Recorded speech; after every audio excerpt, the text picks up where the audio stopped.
യേശുവെ സ്തുതി, യേശുവെ നന്ദി. പ്രിയ മാതാപിതാക്കളെ, സഹോദരി സഹോദരന്മാരെ, ഇന്ന് നമ്മൾ കേൾക്കുന്ന വചനഭാഗം ഉൽപ്പത്തി പുസ്തകം അധ്യായം 15.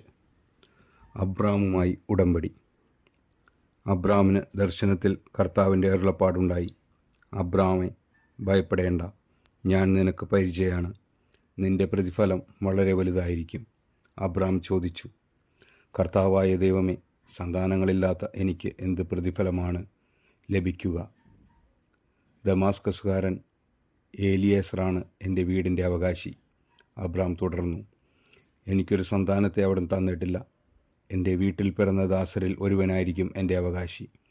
വീണ്ടും അവന് കർത്താവിൻ്റെ അരുളപ്പാടുണ്ടായി, നിൻ്റെ അവകാശി അവനായിരിക്കുകയില്ല, നിൻ്റെ മകൻ തന്നെയായിരിക്കും. അവിടെ നിന്ന് അവനെ പുറത്തേക്ക് കൊണ്ടുവന്നിട്ട് പറഞ്ഞു, ആകാശത്തെ നോക്കുക, ആ കാണുന്ന നക്ഷത്രങ്ങളുടെ എണ്ണമെടുക്കാൻ കഴിയുമോ? നിന്നെ സന്താന പരമ്പരയും അതുപോലെയായിരിക്കും. അവൻ കർത്താവിൽ വിശ്വസിച്ചു. അവിടെ നിന്ന് അത് അവന് നീതീകരണമായി കണക്കാക്കി.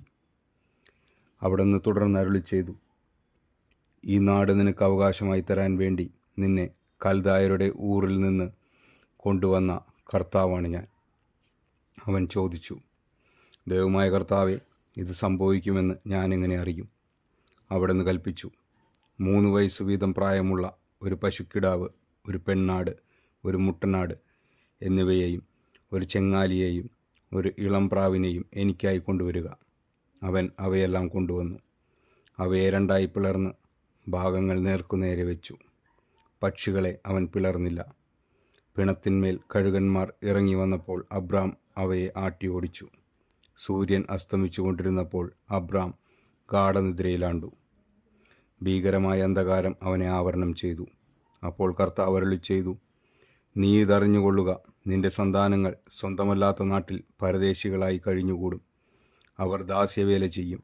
400 കൊല്ലം അവർ പീഡനങ്ങൾ അനുഭവിക്കും. എന്നാൽ അവരെ അടിമപ്പെടുത്തുന്ന രാജ്യത്തെ ഞാൻ കുറ്റം വിധിക്കും. അതിനുശേഷം ധാരാളം സമ്പത്തുമായി അവർ പുറത്തു വരും. നീ സമാധാനത്തോടെ നിന്റെ പിതാക്കളുടെ കൂടെ ചേരും.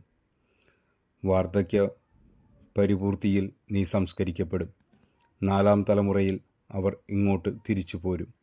എന്തെന്നാൽ അമോര്യരുടെ ദുഷ്ടത ഇനിയും പൂർത്തിയായിട്ടില്ല. സൂര്യൻ അസ്തമിച്ച് അന്ധകാരം വ്യാപിച്ചപ്പോൾ പുകയുന്ന ഒരു തീച്ചൂള കാണാറായി. ജ്വലിക്കുന്ന ഒരു തീനാളം പിളർന്നിട്ടിരുന്ന കഷ്ണങ്ങളുടെ നടുവിലൂടെ കടന്നുപോയി.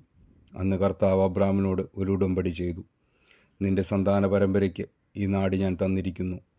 ഈജിപ്ത് നദി മുതൽ മഹാനദിയായ യൂഫ്രട്ടീസ് വരെയുള്ള സ്ഥലങ്ങൾ, കേന്യർ, കെനീസ്യർ, കദ്മോന്യർ, ഹിത്യർ, പെരിസ്യർ, റഫായീം, അമോര്യർ, കാനാന്യർ, ഗിർബാഷ്യർ, ജബൂസ്യർ എന്നിവരുടെ പ്രദേശമൊക്കെയും ഞാൻ നിങ്ങൾക്ക് തന്നിരിക്കുന്നു.